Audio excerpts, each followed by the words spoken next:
Sa ating panahon naman, hindi naman ako nagsisikap magpagawa ng bahay na may ginto pa, no? Hindi ako nagsisikap doon. Ang sinisikap ko ay lumaki ng lumaki, lumago ng lumago ang mga taong walang bisyo, walang nangangalunya, walang naglalasing, mga taong gumagawang may takot sa Diyos. Yan ang paramihin, yung mga taong maglilingkod ng tapat sapagkat sa paningin ng Diyos, ito'y napakadakilang templo para sa Kanya na tinatahanan ng Kanyang Espiritu. Yan ang dapat niyong maintindihan, mga kapatid.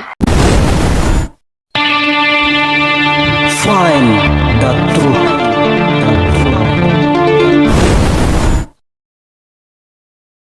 Nakita natin sa paglilingkod sa Diyos, kailangan ng pag-ibig. Minus pag-ibig, alisin ang pag-ibig na babaliwala ang anuman nating ginagawa.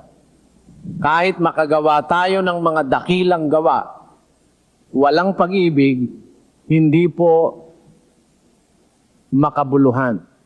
Kahit magsalita ang wika ako ni San Pablo ng wika ng mga tao at ng mga anghel, magkaroon man ako ng buong pananampalataya, mapalipat ko man ang bundok, magkaroon ako ng kaalaman, at malaman ko ang lahat ng hiwaga, ngunit wala akong pag-ibig, wala akong kabuluhan.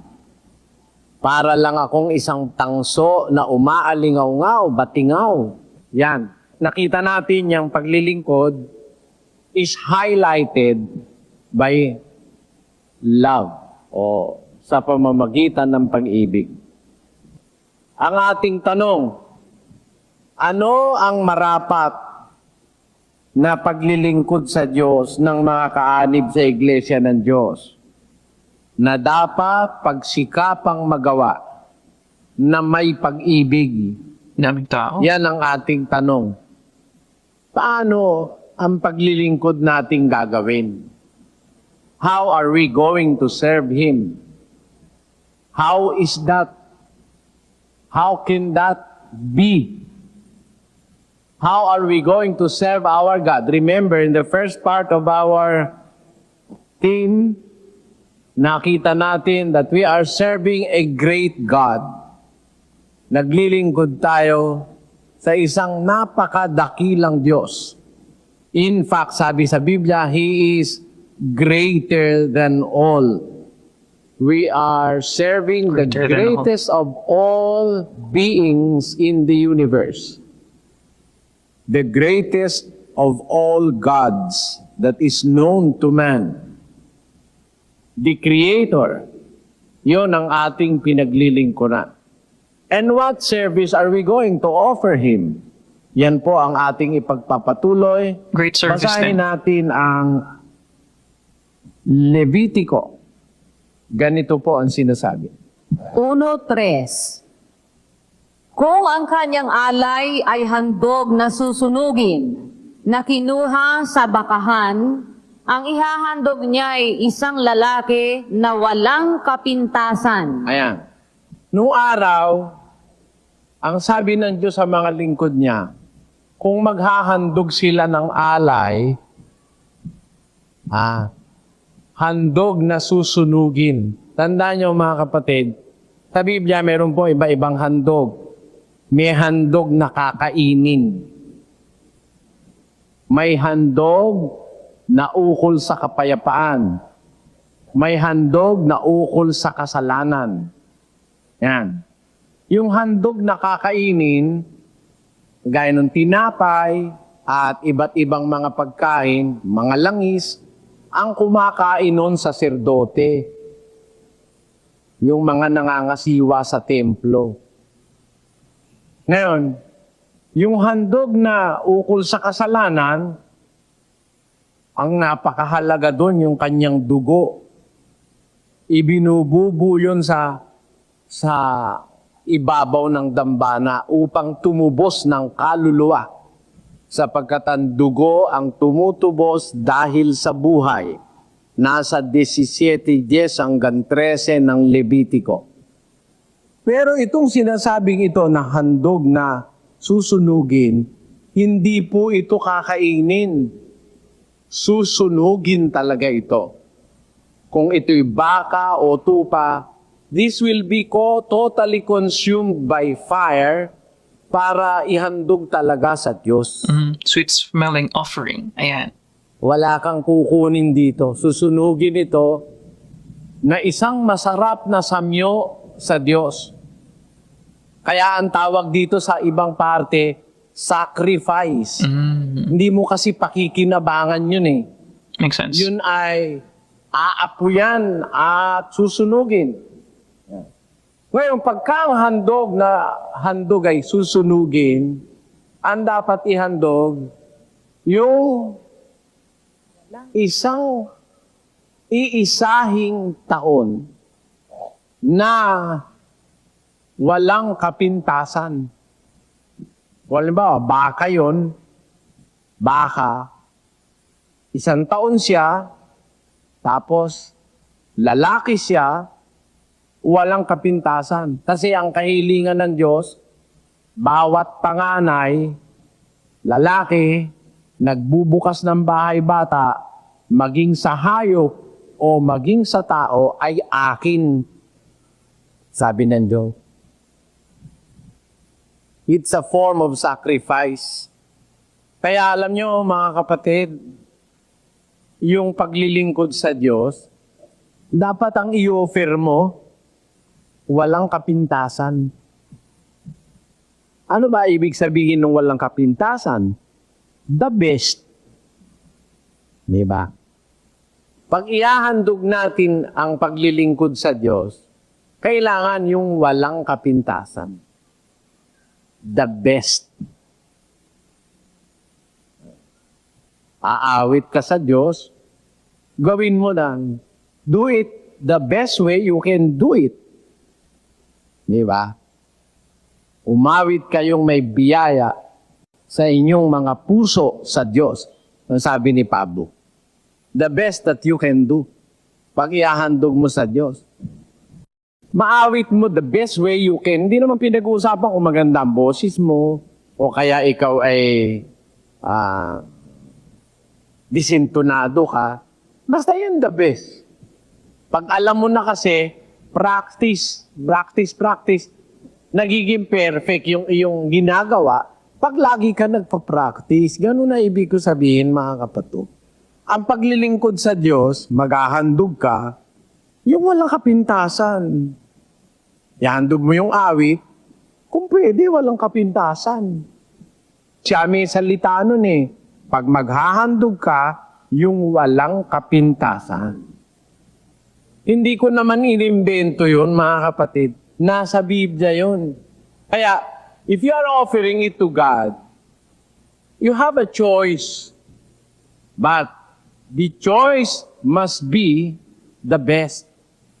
Kung maghahandog ka, yung pinaka-the best. Kaya nga yung mga magulang nung araw yung anak na panganay, which is the beginning of thy strength, sabi ng Biblia, ang pasimula ng iyong lakas, yun ang ihahandog mo sa Diyos. Yung panganay na nagbubukas ng bahay, bata na lalaki, wala ring kapintasan. Bawa, panganay na anak mo, ngiwi, bungi, bulag, may luslos, bawal ihandog sa Diyos yun.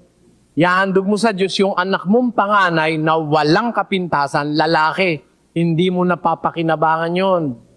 Dedicated na sa Diyos yun. Gagawin na yung saserdote. Maglilingkod na yun sa templo. Hindi na uuwi sa'yo yun. Yan. Ganun ang batas sa Israel nung araw. Interesting. Kaya panganay, kasi yun ang the best, presumably sa lahat ng anak mo, yun ang pinanggalingan ng lakas mo. Doon ka malakas na malakas, panganay yun eh. Naintindihan nyo mga kapatid? Kaya, ang modo ng paglilingkod sa Diyos, the best. Ganun lagi mga kapatid. Pag-awit, pagkakatipon, pagpapasalamat, pakikisama, give it your best. Di ba? Sa pagdadala ng pamilya, bigay mo yung best. The best. Not the better, but the best. Oh, sa pakikisama sa asawa, bigay mo yung the best. Lalabhan mo yung karsunsilyo ng asawa mo. Bago mo ikulay, lababad mo muna sa Ariel para walang mantsa. Di ba? Give him the best. Makita mo yung kwelyo, para pag kasi nakita ng asawa mo, the best yung ginagawa mo, gusto ka man palitan, makukonsiyensya yun. Bawa, umaalembong sa kanya yung sekretaryan eh. Naamoy mo, mabango. Eh naalala mo, mahal na mahal ako ni Mrs., hindi ko magagawa ito. Tamo? Deterrent yun eh. Tama mga kapatid o hindi? Lalo na may aral ang asawa mo, may aral. Kahit walang nakakakita, hindi ka lulukuhin nun. Kasi binigay mo sa kanya yung the best eh. Sa pagpapalaki sa anak. The best din. Diba? Pero above all, ang pinakamahalaga, yung mai-offer natin sa Diyos ang paglilingkod na the best. Tingnan nyo, bibigyan ko kayang halimbawa. Si Haring Solomon, nagtayo ng templo na kung tawagin nung araw, bahay ng Diyos. Bakit bahay ng Diyos? Kasi yung kaluwalhatian ng Diyos nagpupunta dun sa templo, nagliliwanag yung itaas, meron dong liwanag, nagpapakitang nandun yung kaluwalhatian ng Diyos. Nung magtayo siya ng templo, alam nyo ginawa ni Solomon? Pakinggan niyo. Unang Hari 6:7. At ang bahay ng ginagawa ay ginawa na mga bato na inihanda sa tibagan ng bato at wala kahit pamukpok o palakulman o anumang kasangkapang bakal na narinig sa bahay samantalang itinatayo. Danyo, how special it can be. Ginawa yan sa bato. Pero walang pamukpok, walang palakol na ginamit nung itinatayo na yung bahay. Walang narinig na pukpok. Meron mong kadakila nung ginawa ni Solomon na yun? Bakit niya ginawang ganun? Eh kasi doon pa lang sa tibagan ng bato, ini-eksakto na yung measurement. Wala nang babawasin pa, wala nang susukatin pa. Doon pa lang, eksakto na. Kaya pagdating doon sa site, pinagduduktong-duktong na lang, walang narinig na pukpok. Bakit? Anong sabi ni Solomon? Ba't niya ginawang so special yung bahay na kanyang ginagawa? Basahin natin sa Kronika. 2:5. At ang bahay na aking itinatayo ay dakila. Bakit? Sapagkat dakila ang aming Diyos Tayo. kaysa lahat ng mga Diyos. Ayun. Ang bahay na aking itinatayo ay dakila sapagkat dakila ang aming Diyos. Sabi ni Solomon. He deserved the best because He is the best. Amen? Amen. Wala namang mas madakila pa sa Diyos eh. Kaya dakila ang bahay na tinatayo ko sapagkat dakila ang ating Diyos. Alam niyo ba mga kapatid kung gaano sukat nung bahay na itinayo ni Solomon? Pero alam niyo kung bakit special yun? Yung dingding nun, yung palibot nun, labas at loob, nilagyan ng lantay na ginto, mga kapatid. Kinalugkuban ng lantay na ginto yung buong bahay ng Diyos na yon na itinayo ni Solomon. Kumbaga, ginintuan yon. That is golden. It is a golden house dedicated to the Lord of Israel. And sabi niya, pakibasa mo nga yan sa English, Sister Luz. And the house which I build is great, for great is our God above all gods. Yes. See? The house that I build is great, or great is our God above all gods. Dakila ang ating Diyos. Kaya, alam nyo, yan naman ang ginagamit. Kaya ikaw kami ngayon, kung magpatayo, magnificent house of worship. Kasi dakila ang aming Diyos. Mali naman sila ngayon dyan. Bakit? Sa panahon ng bagong tipan, ang tinatawag na bahay ng Diyos, hindi na yung gawa ng kamay. Hindi na Ang structure. tinatawag na bahay ng Diyos, yung kongregasyong Kristiyano. Ha? Pakinggan nyo, basahin natin. Sa Congregation. 3, ng sa 3 ng unang Korinto, versikulo 16, basa. Hindi ba ganinyo nalalaman Na kayo na kayo'y templo ng Diyos at at ang Espiritu ng Diyos ay nananahan sa inyo? kita nyo, ang templo ngayon, hindi na yung kagaya nung ginawa ni Solomon na kahoy at bato. Hindi na Ang structure. templo ngayon, yung kongregasyong Kristiyano. Yan ang templo. Di nyo ba alam na kayo'y templo ng Diyos at ang Espiritu ng Diyos ay nananahan sa inyo? Sabi ng Biblia. Kaya ngayon, ang dapat na pagawin mong mas maganda, yung organisasyon, yung samahan, yun ang dapat hindi hahapay-hapay. Dapat isang samahang konkreto na hindi kayang gibain ng kahit na sinong puwersa sa lupa. Yan ang dapat nating maintindihan, mga kapatid. Kaya, sa ating panahon naman, hindi naman ako nagsisikap magpagawa ng bahay na may ginto pa, no? Hindi ako nagsisikap doon. Ang sinisikap ko ay lumaki ng lumaki, lumago ng lumago ang mga taong walang bisyo, walang nangangalunya, walang naglalasing, mga taong gumagawang may takot sa Diyos. Yan ang paramihin, yung mga taong maglilingkod ng tapat sapagkat sa paningin ng Diyos, ito'y napakadakilang templo para sa Kanya na tinatahanan ng Kanyang Espiritu. Yan ang dapat niyong maintindihan, mga kapatid.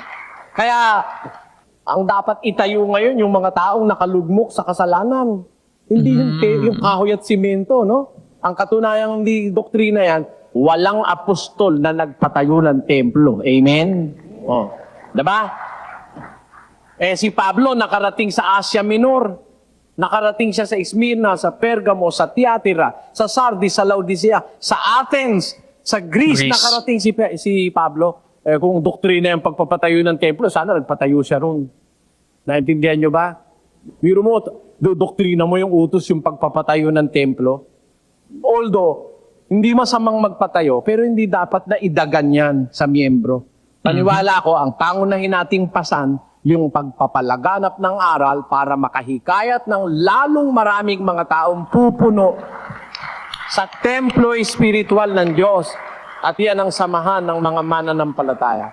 Magagawa natin yan, mga kapatid, kung i-offer natin sa Diyos ang paglilingkod na the best.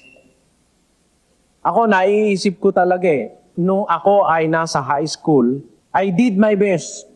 I did my best, but I guess my The best wasn't good enough.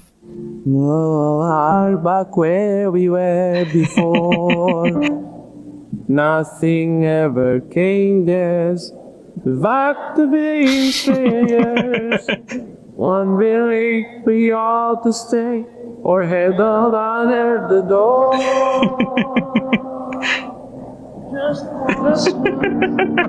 Yan. Dapat, if you have the time, do your best. Alam nyo, nung nasa high school ako, laging ginagawa ko yon. I have done my best. Sa team writing, hindi naman sa pagbubuhat ng bangko, I am the best. Sa team writing. Kaya naging paborito ako nung aming principal sa high school Ginawa akong assistant principal, ako nasa office. Kasi, I do my best sa pakikisama. Meron akong teacher, si Mr. Kaisip. Sinulatan si Papang. Akala ko ano yung sulat pinadala sa akin. Eli, dala mo sa tatay mo to Yes, sir. Pagdating sa bahay, tuntua si Papang nung mabasa yung sulat. Sabi, yung anak mo, very cooperative. Ngayon lang ako nagkaroon ng ganyang kasipag na estudyante. Sabi ng teacher ko. Kaya I have really done my best.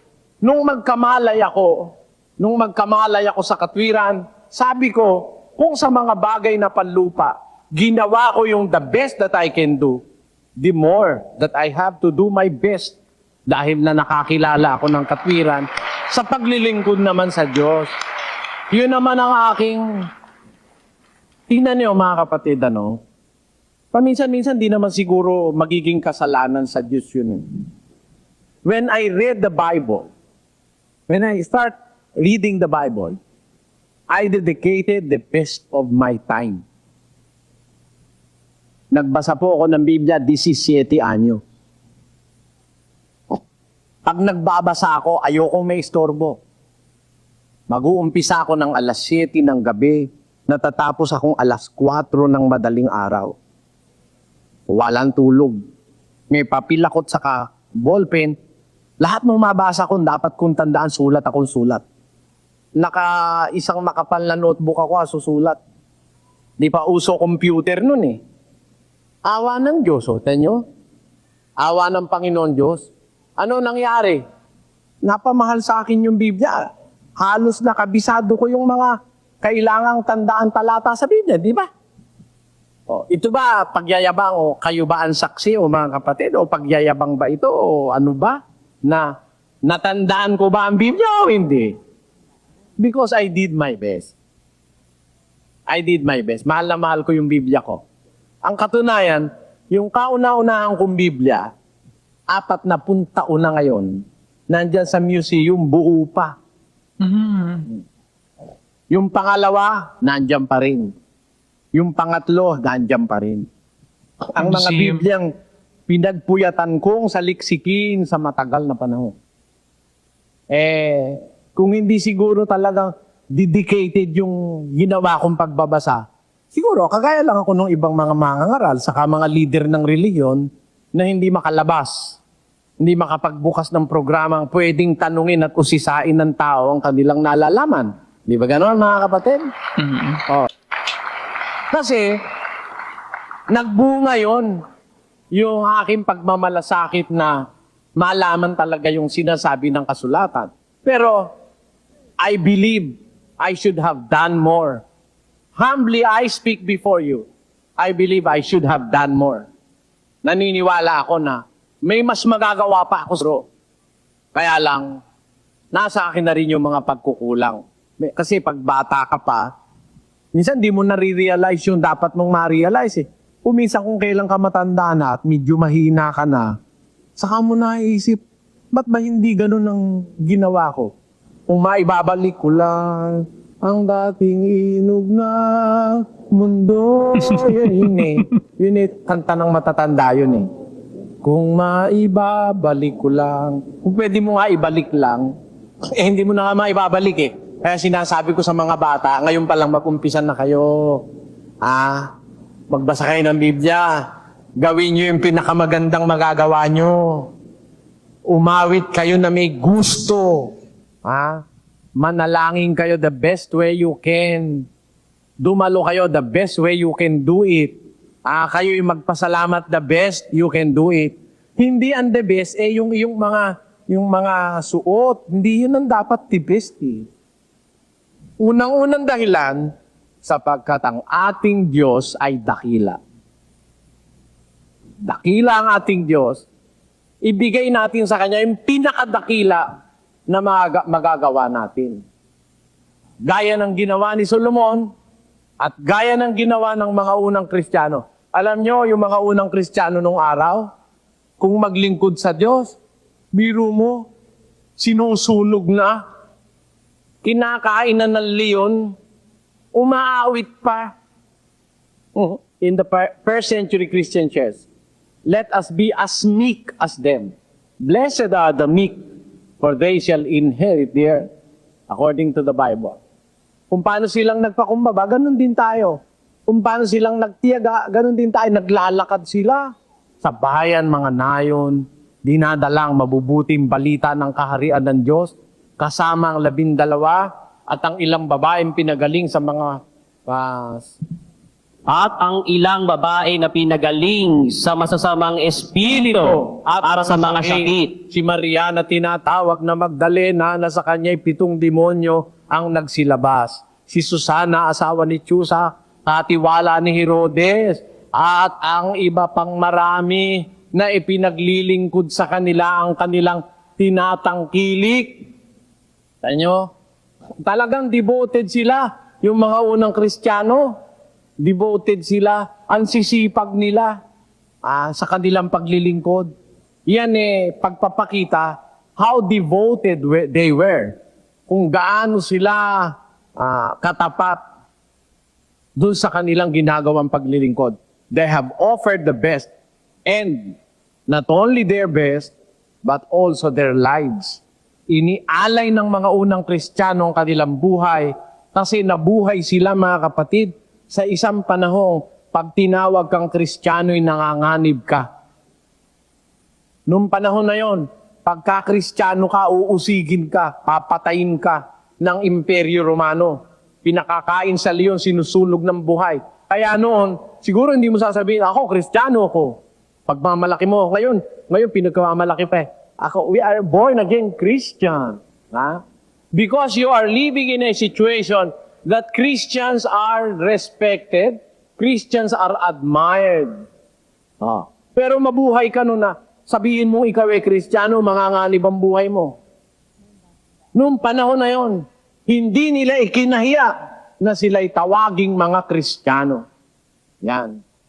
Hanggang sa kanilang ikamatay. Kaya, they have practically offered their best. Ang katunayan, yun ay pagsunod sa utos eh. Utos kasi yun eh. Pakinggan nyo sa paglilingkod sa Diyos, mga kapatid. Sa Lucas, sa Gs, ganito sinasabi. Basa. Gs 27. At pagsagot niya'y sinabi, iibigin mo ang Panginoon mong Diyos ng buong puso mo, at ng buong kaluluwa mo, at ng buong lakas mo, at ng buong pag-iisip mo, at ang iyong kapwa na gaya ng iyong sarili. Kita nyo? Pagsagot ni Kristo, ano ba ang pinakadakilang utos sa kautusan? Pagsagot niya sinabi, para maging dakila ang pagganap mo, iibigin mo ang Panginoon mong Diyos, buong puso mo, buong kaluluwa mo, buong lakas mo, buong pag-iisip mo. Yan, ang dakilang utos.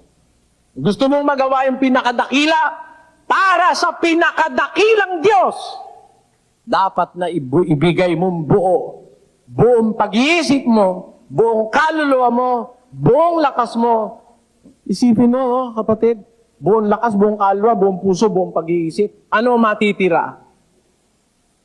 Meron ka bang ititira na lakas Wala na. para sa sugal? May ititira ka bang lakas at pagpupuyat para sa lasing? May ititira ka bang lakas para sa pangangalo niya? Wala. Iibig mo lakas mo, puso mo, kaluluwa mo, pag-iisip mo sa Diyos. And you will do the best pagka nagawa mo yan, kapatid. Buo halimbawa, naanib ka ng 50, mamamatay ka pala ng 70, di 20 na lang. Kung 60 ka mamamatay, di 10 na lang. Konti-konti na lang yun. Gawin na natin yung pinakamabuti nating magagawa. Naanib ka ng edad mo ngayon, marami ka ng sinayang na isinamba mo sa Diyos-Diyusan. Ang niluhuran mo, batot, simento at kahoy. Ngayon, luluhod ka sa Diyos. Natagal lang ng konti ang panalangin. Ang takot-takot naman. Tulog na. Bakit pagka nagsusugal yung mga sugarol?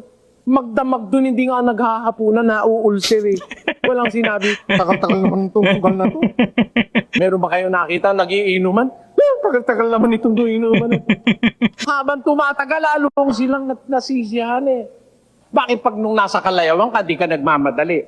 Magpakaligaya ka sa Panginoon, sabi ng Biblia. Magpakaligaya ka.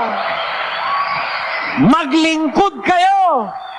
Maglingkod kayo na may kasayahan sa Panginoon. With joy. Dapat masaya ka. Ang paglilingkod sa Diyos, may kasamang saya sa puso. Kahit may luha, masaya pa rin. 5:3. Basa. Roma. Hindi lamang gayon. At hindi lamang gayon, Kundi, nangagagalak tayo sa ating mga kapighatian. alam mo yung naglilingkod sa Diyos, may kapighatian, nagagalak pa rin. Baka sabihin ng iba, naloloko, may kapighatian, nagagalak. Naglilingkod ka sa Diyos eh. If it were be for the sake of your service to God, mamatuwa ka. Kung nga sa babae nga sa babae nga, ino-offer mo yun eh. Kahit libong dusa ay hamakin, kung ikaw ang magdudong mo, ay kaya sa amin. Huwag kang manali sa bulong-bulungan na ikaw, iro, ay pinagtaksila, pagkat maraming naiinggit lamang sa ating labis na pagmamahalan. Ninanais mo mapatunayan na ang pag-ibig ko'y laging daysay. Dibdib ko irog, buksan mo ng tuluyan, sa puso ko'y malasin ang pagsintang tunay. Hindi mo lamang batid ang tunay kong damdamin.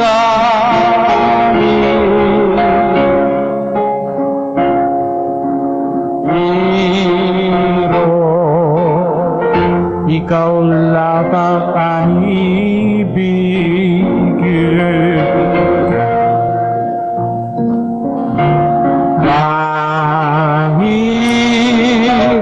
Libong dusa ay hamakin, kung ikaw ang magdudulong, ay ligaya sa akin. Kita pa yun? Kahit ibon dusa raw? Sa Diyos kaya, hindi mo kayang gawin yun, kapatid. Dapat maramdaman mo na mas mahal mo ang Diyos kaysa sa asawa mo. Dapat na maramdaman mo, mahal mo ang Diyos ng buong puso mo, buong kaluluwa mo, buong lakas mo, at buong pag-iisip mo, sapagkat ito ang dakila at pangunang utos. Amen? Kaya, gusto niyong makarating sa langit, mga kapatid? Gawin natin para sa Diyos ang pinakamabuting ating magagawa sa paglilingkod.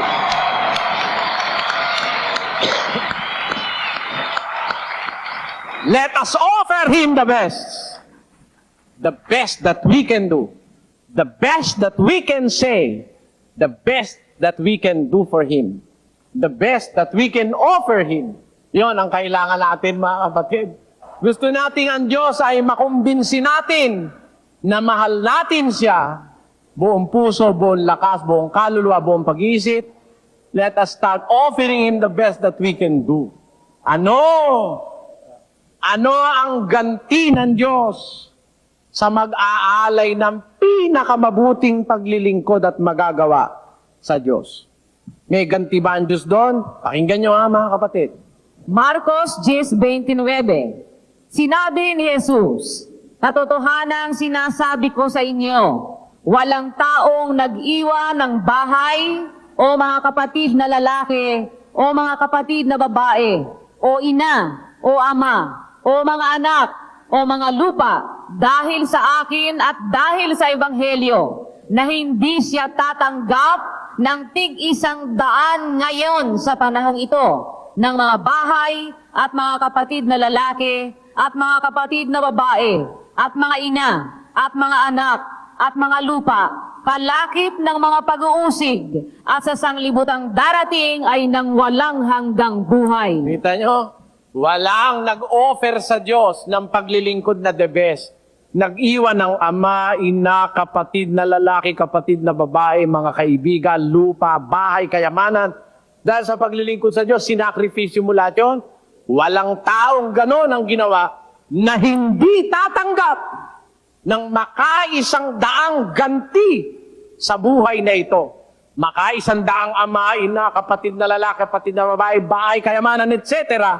Kalakip ng pag-uusig ng buhay na walang hanggan sa panahong darating. Amen? Kita nyo? May ganti.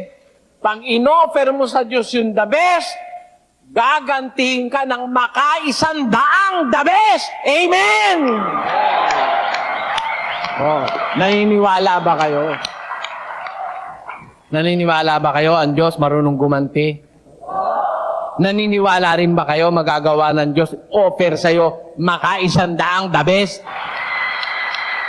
Alam niyo kung bakit, mga kapatid? Mas maligaya yung naglilingkod sa Diyos eh. Meron kang giya araw-araw. Meron kang pag-aasang natatanaw. Hindi ka agaya nung nasa labas na walang pagkakilala. Parang nangangapa. Para nangangapa. Pag nasa katwiran ka, alam mo. Mas masarap mabuhay na may paglilingkod eh. Masarap na makakilala ka ng paglilingkod sa Diyos eh. Gagantihin ka, makakakita ka ng mga kapatid dito sa Central. Kahit nyo, yung mga babaeng bao nating inaalagaan dyan, nag-aalaga tayo. Hindi natin isinusumbat ha. Pero pag nasa iglesia ka ng Diyos, makakasumpong ka ng makaisandaang ulit na anak, kapatid, kaibigan. Di ba? Meron silang nag-aalagang doktor, may nag-aalaga silang nurse. Pag-aalagang may pagmamalasakit. Kung sa bahay mo nga, yung anak mo, pandidirihan ka pa eh. Dito, hindi man didiri sa'yo. Tanong mo lang kung bakit. Talagang nurse yan ang trabaho niyan. Di man didiri yan. Sa loob ng iglesia, makakasumpong ka ng makaisandaang ama, ina, kapatid na lalaki, kapatid na babae. Kaya, napakaganda nung sa mga Kristiyano, biro nyo, napakaganda naman nun. Biro mo, nawalan ka ng isang bahay, ang igaganti, 100 bahay. Tama naman yun eh. Wala ka ng magulang, pagka sumama ka dyan. Wala, maraming magulang dito. Sasabihin mo walang magulang. Makakasumpong ka ng 100 ama, 100 ina, 100 kapatid, 100 lupa, 100 bahay, kalakip ng pag-uusig ng buhay na walang hanggan. Amen? Ano pa ba ang ganti ng Diyos? Ano pa ang ganti ng Diyos sa atin na mas mabuti pa? Di ba wala naman pinakamabuti na kundi yung buhay na walang hanggan? Life eternal. Kasi ang Diyos ganun eh. Kung ang Diyos kasi gumanti at magbigay, the best. Kaya dapat the best din tayo sa Kanya eh. Kasi siya, kung magbigay at gumanti, the best din. Pakinggan nyo, sa 1:17 ng Santiago. Ang bawat mabuting kaloob. Bawat mabuting kaloob. At ang bawat sakdal na kaloob. Kita mo, sakdal na kaloob. Perfect gift. Ano yon? Ay pawang buhat sa itaas na bumababa mula sa Ama ng mga ilaw na walang pagbabago ni kahit anino man ng pag-iiba. Pakinggan nyo ito mga kapatid. Nakikinig ba kayo? Bawat mabuting kaloob, bawat sakdal na pagbibigay o kaloob, saan galing? Bumababa mula sa Ama ng mga ilaw. Na walang pagbabago. Tingnan nyo, ang tao nagbabago. Bawa, tinanggap ka sa bahay mo. Unang tanggap pa lang. Sige kapatid, magpakabusog ka. Naku, talagang the best ang iaalay sa'yo. Nung pangalawa, sige kapatid, wala na yung magpakabusog. Pangatlo, kapatid. Pang-apat, nandito ka na naman. Ang tao nagbabago. Nagbabago tao. Kaya ang aral sa atin, makinig kayo ang aral. Basa. Magdalang. Kawikaan 25:17. Hmm. Magdalang ang iyong paa sa bahay ng iyong kapwa. Bakit? Baka siya'y mayamot sa iyo at ipagtanim ka. Magdalang naman ng paa mo sa bahay ng iyong kapwa. Baka ginawa mo ng parausan ng merienda, tanghalian, hapunan, yung kapatid mo. Mahirap yan. Nakita ka, almusal. Ano yung konti? Tanghalian, nandun ka na naman uli. Tapos kinabukasan, doon ka na naman uli. Araw-araw na ginawa mo na siyang kainan. Hindi naman siya karinderya. Baka mainis. Mayamo at ipagtanim ka. Alam mo, pag paminsan-minsan ka lang pumupunta, mararamdaman mo, welcome na welcome ka eh. Pero pag dinalasan mo naman ang nag-aarimuhan ka, ayaw mo na yatang magluto ng sarili, doon ka na lang nakikikain, baka magdamdam sa'yo. Pero ang Diyos hindi ganun. Ang Diyos, ang bawat mabuting kaloob, ang bawat sakdal na kaloob, pawang buhat sa itaas, bumababang mula sa Ama ng mga ilaw na walang tagbabago kahit anino ng pag-iba. Kaya, kung siya'y magbigay, kung siya'y gumanti, sakdal, perfect, the best of gifts. The perfect gift is coming from the Father of lights, in whom there is no variableness, neither shadow of turning. What does that mean? It means that all good things, perfect gifts, greatest of all gifts, comes from the Father, and He will not change as the giver of a perfect gift according to the Bible. Hindi siya nagbabago. Ganyan ang Diyos. Kaya may utang tayo sa Diyos na ipagkaloob din natin sa Kanya yung the best eh. Kasi kung siya magbigay the best, bibigyan kaya halimbawa. Alam nyo, meron ba kayong kilalang the best? Halimbawa, Miss Universe. The best yun. Kaya nga Miss Universe. Halimbawa, champion sa tawag ng tanghalan. The best yun. Diba? Halimbawa, American Idol. May alam, nawala na si Jasmine Trias. Pinapanood ko. Kamag-anak ko kasi yun. Ganun po.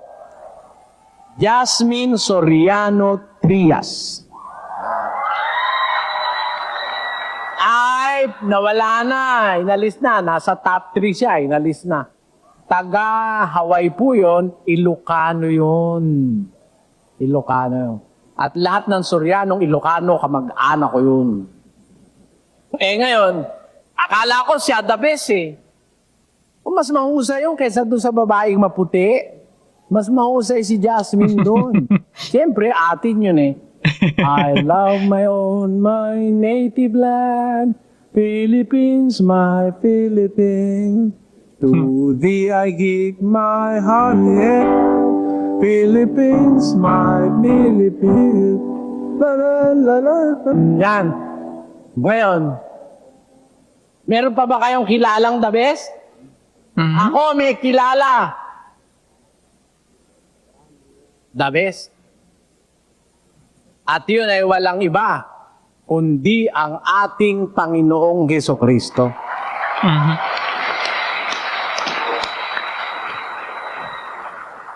Meron pa bang ibang the best na po pwedeng ibigay ang Diyos? Wala na. Pero alam nyo, the best that He have in heaven, He gave unto us, and that is His Son, Jesus our Christ. Lord Jesus Christ. Ano ang sabi sa Biblia? 3:16 ng Juan, basa. Sapagkat gayon na lamang ang pagsinta ng Diyos sa sanglibutan na ibinigay niya ang kanyang bugtong na anak. Kita mo? Ay, isa-isa. Bigatin The sa... best, yung pambinigay sa pagmamahal niya sa atin. For God so loved the world that He gave His only begotten Son. That's the way He is giving us gifts. Only begotten. He gives the best. And the best of the best He gave us. For He loved the world so much, He gave His only begotten Son, that whosoever believeth in Him shall not perish, But have everlasting life. everlasting life. Kaya makikita nyo, nagbigay ang Diyos ng halimbawa ng pagbibigay ng the best. Ang pinaka-the best na person sa langit, yun ang ibinigay ng Ama sa atin, yun ang kanyang bugtong na anak. Yan. Pero tayo, hindi hinihingi sa atin ng Diyos ang ating mga anak. Hindi rin niya hinihingi ang ating buhay. Hinihingi niya lang ang isang masayang paglilingkod kung saan gagawin natin ang pinakamabuting magagawa natin para sa Kanya. Sana maganap natin ito, mga kapatid.